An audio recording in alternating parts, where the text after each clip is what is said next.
friends, welcome back to my channel. My name is Aireonna and I'm coming to you after a 49ers win. It is 36-24 Seahawks, and that was actually a almost disaster of a game, but we're going to focus on the positive. The 49ers are now number one in the NFC West.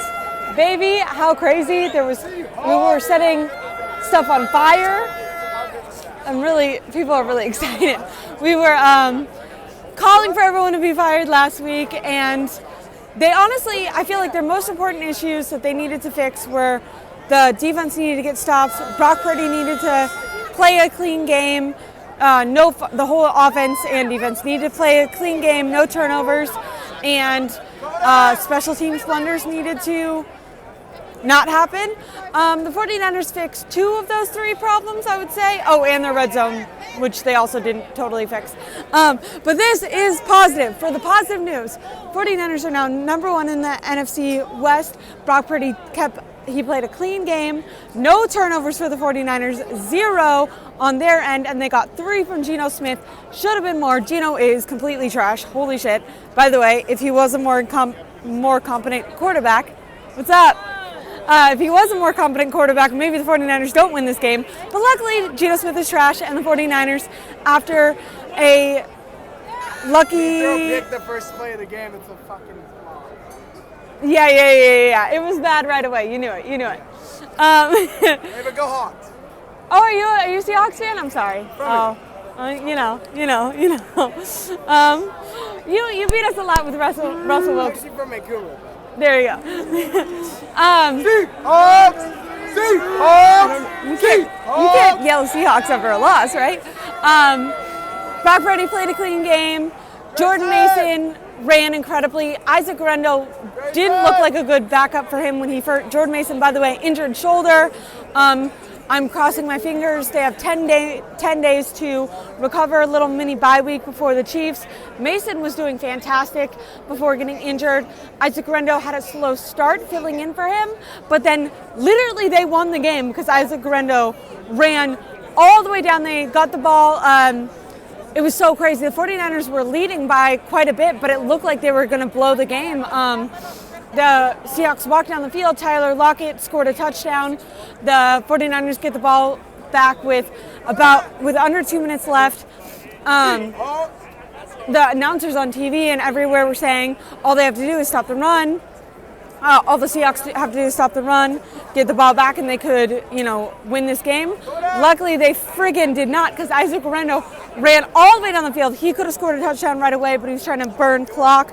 So he slid at the 4-yard line, and then Juszczyk ended up running it in for the final touchdown of the game, solidifying it 36-24. So like I said, Isaac Guerendo, incredible, not only ability to pull away. I mean, he showed off that speed that he showed in the draft, running all the way down there, but then great mental awareness to understand that actually if he was to score right away, the Seahawks got the ball back and they didn't burn enough clock, so he killed their... I want to make sure that my stuff doesn't fall over. Sorry, everyone's very drunk and I have things that I'm staring at. But great mental awareness from Isaac Guerendo to slide down at the 4, kill some more time on the clock, and then have Kyle Juszczyk run it in. George Kittle, best tight end in the NFL right now. There's no question about it. The 49ers still were struggling within the red zone, but if they just threw to George Kittle every single time that they were in the red zone, this would not be a freaking issue, because on 5 targets, George Kittle has 3 touchdowns in the end zone. So he's only been targeted 5 times there, and he has 3 touchdowns in the last 2 games. Incredible. He had 2 touchdowns today. Both were so necessary because the 49ers at one point were 1 for 8 in the red zone, and then George Kittle just took it away. Their other touchdown that they scored in the game was Deebo Samuel. That was the first touchdown that they scored. I think that wasn't until I'm getting in someone's photo. I'm so sorry. Should I hide? Hold on. I didn't want to get in their photo. But my bad. Sorry.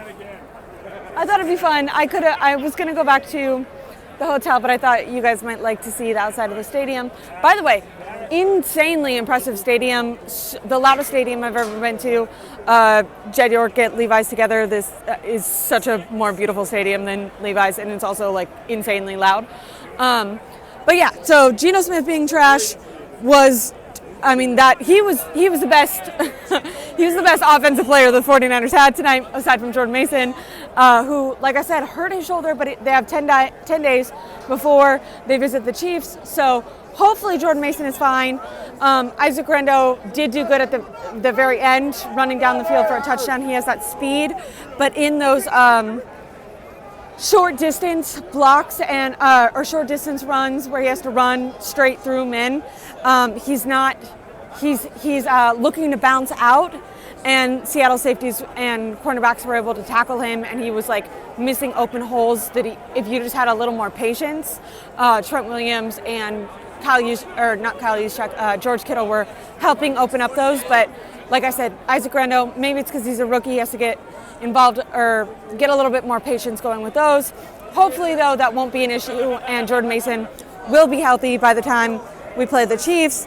Standouts from the game, by the way, Kyle Shanahan has to get over his rookie issue, because I think the best defensive players outside of obviously Fred Warner, who needs to be the defensive player of the year, he should have won for September. He was playing off his ass, best Fred Warner's ever played, which is saying something since he's been the best linebacker in the NFL for a long time now.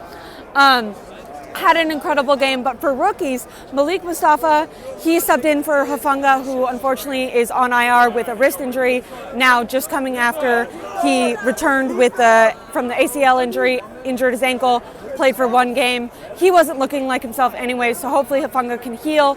And like I said, Malik Mustafa, rookie, he was fast, physical, and a great tackler. We have to keep him on the field, even if Huff comes back. Maybe they can sub out Brown or do more 3 safety sets, because Malik Mustafa was an absolute standout. And then Renardo Green was the game-sealing interception. That was on Renardo Green. Like I said, there was 3 because Geno Smith sucks, but one of those was sorry, someone just said something there, and I wanted to make sure they weren't trying to kill me, but everyone was just struck. Renardo Green was an absolute standout cornerback. Charvarius Ward was out with a knee injury, and when Ward is playing his best, he's really, really good, but Ward, you can tell he's been playing injured. He hasn't had his best year this year. He had a career year last year, so it was kind of disappointing how he's been playing this year, but Renardo Green stepped in and did fantastic. That's 2 rookies, Malik Mustafa and Renardo Green, who need to be on the field. They are incredible.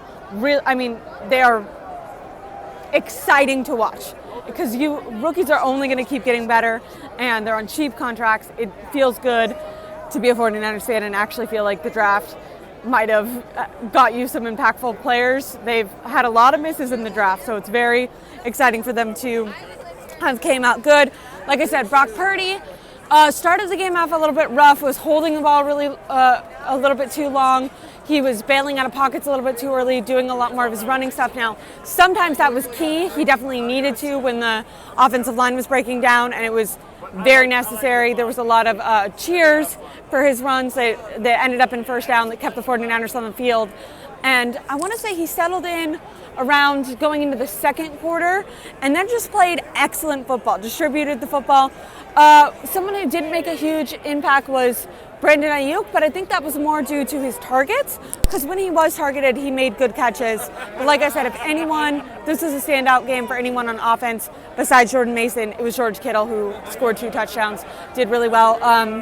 Juwan Jennings had about the same game as I would say Ayuk did, maybe a couple more catches and a couple more targets. Both players did well and made the most out of their opportunities. They just didn't get the ball as much as we'd normally see. I should check the stats on that, but I think for Juwan Jennings, he was targeted 6 times, and I think he caught all except for 1. And then Brandon Ayuk, I think, was targeted 3 times and caught 2. Deebo Samuel, he's not the Deebo of 2021. He's not. They tried to use him as a running back in the beginning of the game.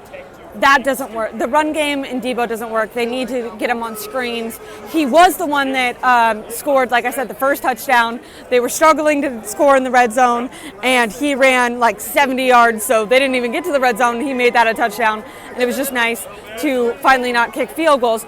Although the kicker,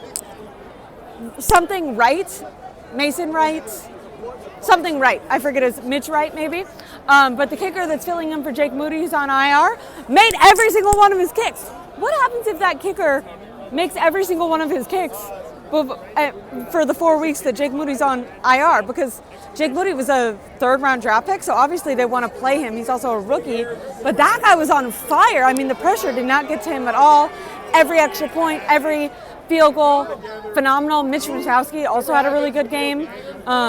Kicked it out of the end zone, was just doing fantastic. But fire Brian Snyder. That's the one bad takeaway when I'm talking about how good the freaking kicker was. Special teams not good. They made a huge mistake on special teams, allowing the Seahawks to score. And then at the very end of the game, like I said, I'm praising the kicker. And once again, everyone in special teams forgets how to fucking tackle, and our kicker has to make the tackle, and they're checking on his shoulder at the end of the game. So I'm so excited to see what kicker they pick off out the street before the Chiefs game. Maybe he'll also be fantastic. Anyways, I'm being watched. I will give you guys more updates because I think Kyle Shanahan is talking right now, and I'll make sure to bring you those. But a win is a win. They almost blew it. They didn't blow it because Geno Smith fucking sucks. 36-24. Have a great night.